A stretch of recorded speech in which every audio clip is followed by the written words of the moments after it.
Hello, this is going to be a quick run through of my theorycraft league start idea.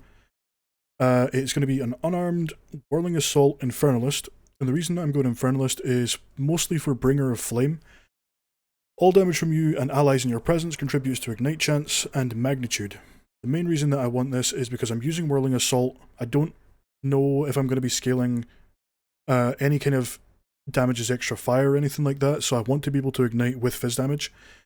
Um, so that I can generate glory for Ancestral Cry, which is a war cry being added in the next patch, and I'll go more into that in a sec. Other nodes we're taking is Altered Flesh, where 20% of physical damage taken is chaos damage. Physical damage is kind of your kryptonite as an evasion build, and the early conversion here doesn't really matter for this build specifically. Into Bedat's hand, reserve 25% of life, +1 to maximum energy shield per 8 maximum life. This is somewhere between 15 to 20% more energy shield depending on your setup. And then the last one is Grinning Immolation. Become ignited when you deal a critical hit, taking 50% of your maximum life and energy shield as power damage per second. I'm not 100% sure what the best way to mitigate this is going to be. I would have used Eternal Youth, but they changed the way it works, and it no longer makes your life flask apply to your energy shield, so I'll have to come up with some way to deal with this, because taking like 5k fire damage as an ignite is going to be a bit of a bitch. But we'll see. So for the tree itself specifically, it's kind of like ES here, here, here, this cluster here. We've also got Exploit the Elements, and this sort of cluster here is increased damage with hits against enemies affected by elemental ailments, and increased chance to inflict ailments against rare or unique enemies. This just sort of makes it a little bit easier to ignite, to build up flammability to ignite, and also gives us generic damage with hits against enemies that we ignite, basically.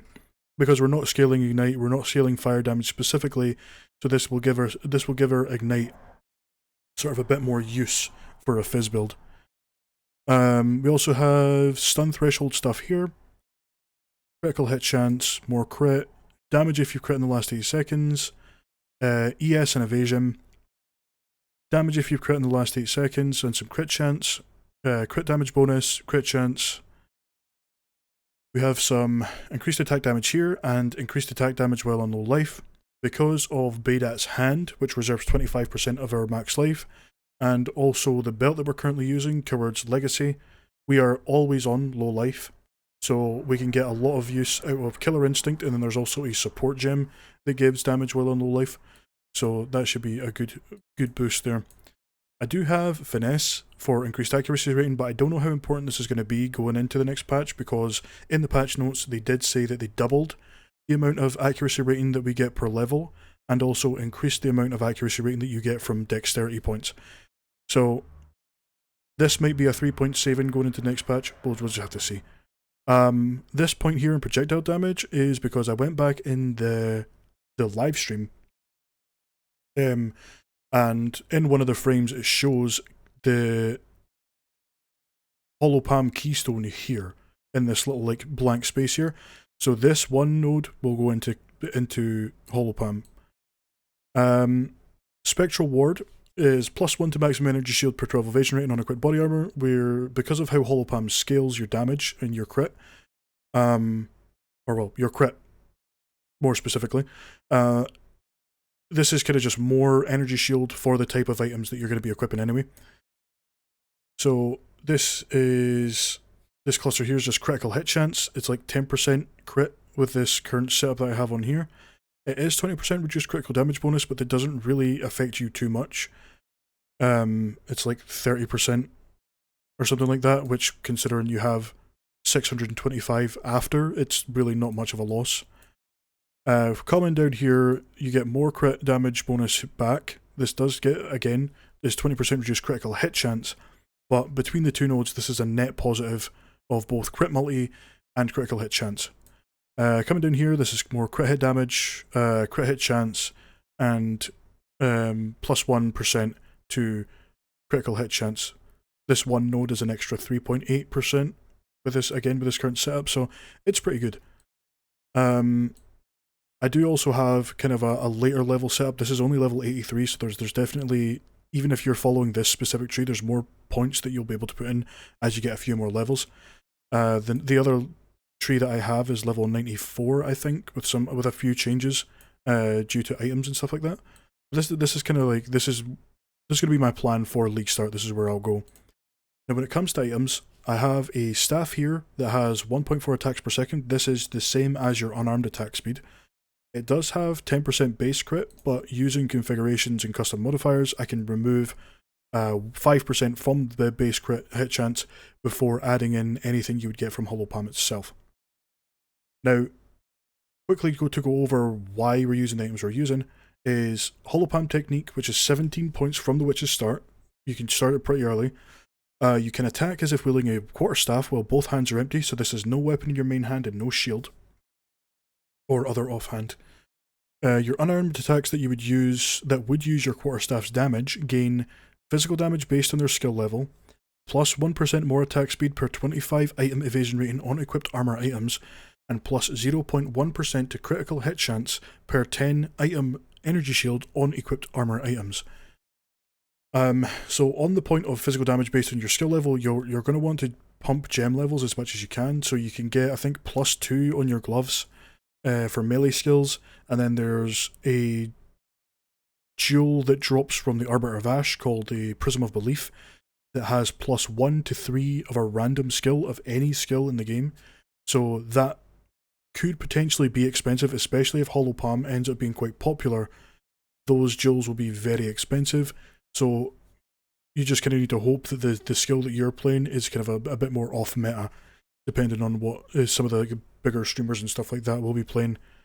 Their specific skill might get super expensive on this specific jewel. So these stats here, attack speed per 25 item evasion rating and crit chance per 10 item energy shield. What this specifically is meaning is the stats that you see when you hover over the piece of armor itself. Now, your equipped armor items will be your helmet, your body armor, your gloves, and your boots.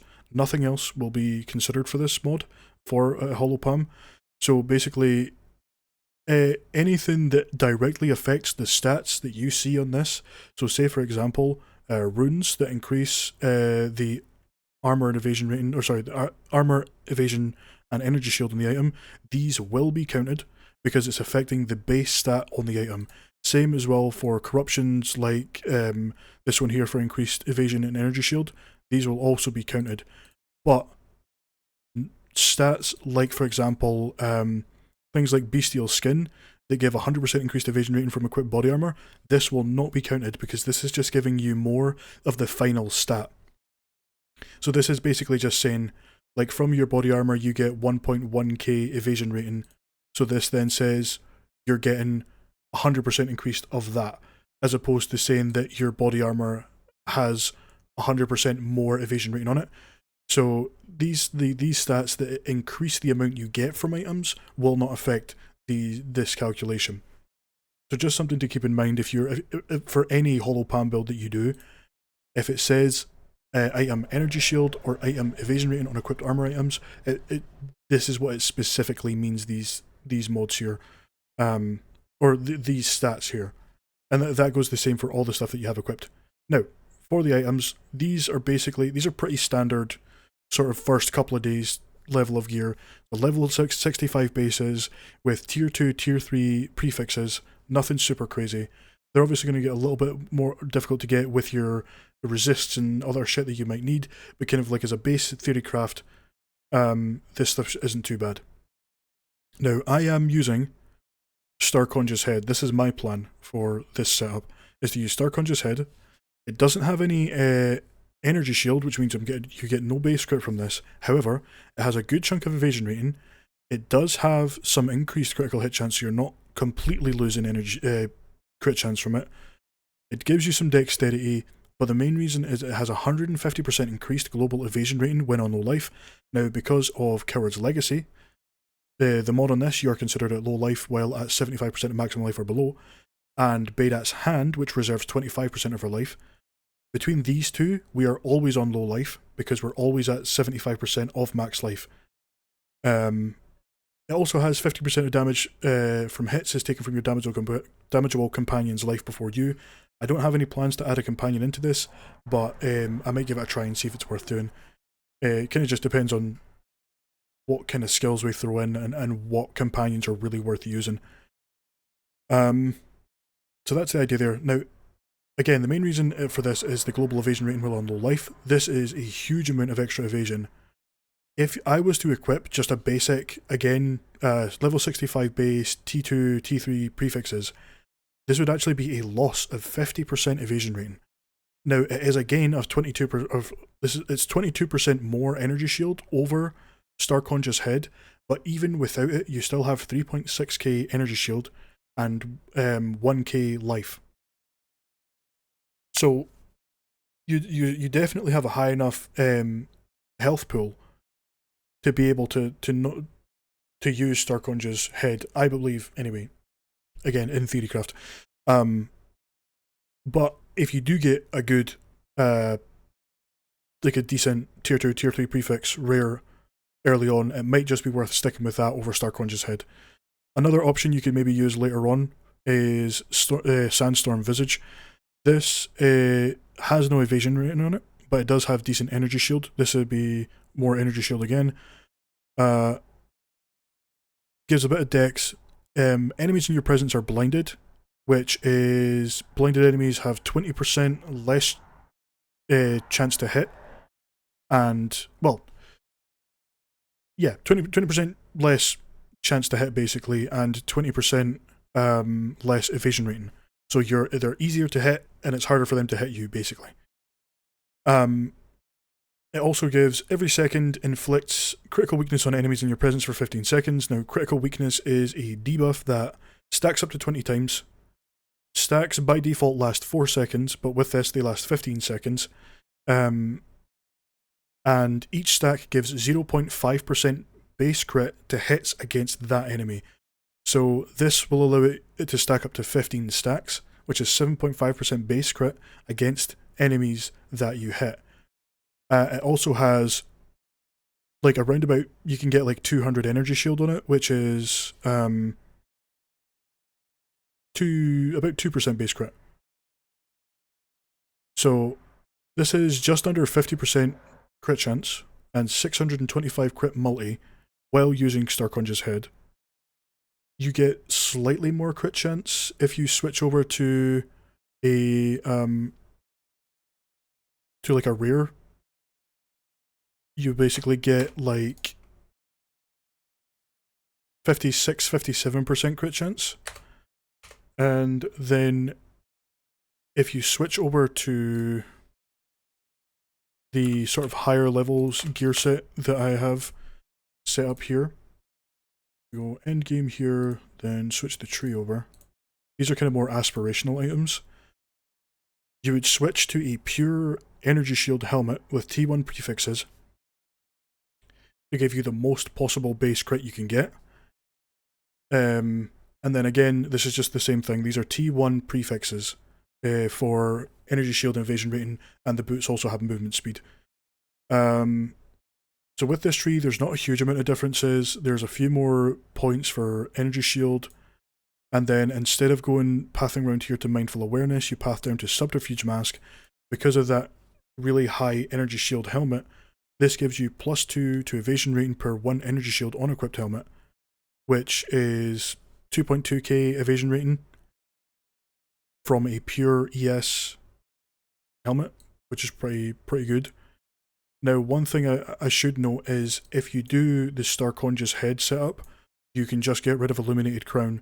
You could maybe just get rid of this whole set here to save yourself some points, and then just pick up more energy shield here. You'll probably be lower overall, but you'll be able to put more points into crit and shit like that, and getting like Spectral Ward earlier than coming all the way up here. Also, with this sort of later game level 94 tree, I come down to Bestial Skin for more evasion rating from the body armor to kind of cover up not having any on the head. Using a time lost emerald here for 7% increased critical hit chance for attacks on notables. This gives you 3 notables for that to apply to, and Depending on how Hollow Palm works exactly, these nodes may also be usable. I don't think so though. The way that Hollow Palm works in Path of Exile 1 is that it makes you count as dual wielding, and in Path of Exile 2, it lets you use attacks as if wielding a quarterstaff. So the wording is different. So this probably won't work, but if it does, there's an extra 3 notables that you can use with a bit of sort of tree rejigging that will give you even more crit chance from these nodes. And some of these nodes are pretty good as well. Like this one here is 25% crit damage bonus and some dex. And then this one up here is 30% increased defenses while wielding a quarterstaff, which is 30% increased evasion rating and energy shield, which are your base stats. But you can also see that with these this sort of later game aspirational set of armor, you have 74% crit chance and 7,300 thereabouts energy shield. Now this is along with 76% chance to evade, and this is without Wind Dancer active. That gives you an extra 5% evade. So it's pretty good defensively. Obviously, the stats from Hollow Palm technique are really going to determine how good this is going to be for damage and really if it's worth it. I did some calculations here on the items that I showed. From the early rare set with a rare helmet, you have 8.8% base crit from the whole set, and 86% more attack speed. And then on the later game stuff, it's 14.2% base crit and 88% more attack speed with this kind of setup. With Starkonja's head, it's 7% base crit on this set here. Now, when it comes to skills, the idea is Whirling Assault be the main damage. Each hit's considered a strike, even though it works like an AoE attack. This allows us to benefit from more of Ancestral Cry's bonuses. Vaulting Impact now escalates daze, causing a portion of the damage dealt by Vaulting Impact to be taken by all sequential hits until the daze itself expires. So if we can daze consistently with Vaulting Impact, this could be a good source of extra damage with how often Whirling Assault hits per attack. Now, the reason that we're using Infernalist to ignite is for Ancestral Cry. Perform a war cry using glory, gained by igniting enemies to turn you into an embodiment of calm. While embodying calm, your footsteps trigger volcanic steps, melee strikes and slams are ancestrally boosted, and your melee attack hits trigger a volcanic eruption. We use Infernalist for the Bringer of Flame notable, which allows all of our damage to ignite and generate glory. At 100 glory, we can then Warcry and become the embodiment of calm for 8 seconds, which is 50% increased duration per endurance charge. While the Warcry is active, our strikes hit 2 additional nearby enemies and trigger volcanic eruption, which fires balls that deal 40% attack damage with a 0.4 second cooldown. It also converts 100% of physical damage to fire for the duration. This may not be worth using, but it looked cool and I wanted to see if I could fit it into an unarmed build. If we needed duration on Ancestral Cry, we might be able to look at using the Resonance Keystone to generate endurance charges through things like Profane Ritual triggered by cast on critical. So Resonance is a keystone that is only 2 points off the tree that we currently have, and it basically makes it so that gaining a charge will instead give you a different type of charge. So for the one that applies to us is gain endurance charges instead of power charges. Now, there's a skill called Profane Ritual, if I could spell. Now, Profane Ritual marks a corpse with a profane rune, deals chaos damage over time to nearby enemies, and then when the ritual is complete, the corpse is consumed and you gain a power charge. So, this is basically a power charge every 2 seconds, obviously depending on how often you can trigger cast on crit. And this would mean that we would, so long as we can generate 3 endurance charges before the Warcry ends, we can then boost Ancestral Cry's duration by 150%. So even with 2 endurance charges, that's 16 seconds of Ancestral Cry duration. So long as you can generate 3 endurance charges in that time, you would be able to have it up permanently, provided you deal enough damage to generate enough glory, kind of thing. But that's kind of the idea. Is basically Whirling Assault hits quite a lot. The strikes hitting 2 nearby additional enemies is basically every time Whirling Assault ticks through the attack, I can't remember how many times it hits during the attack, but basically every time it deals damage, it'll hit 2 more enemies nearby.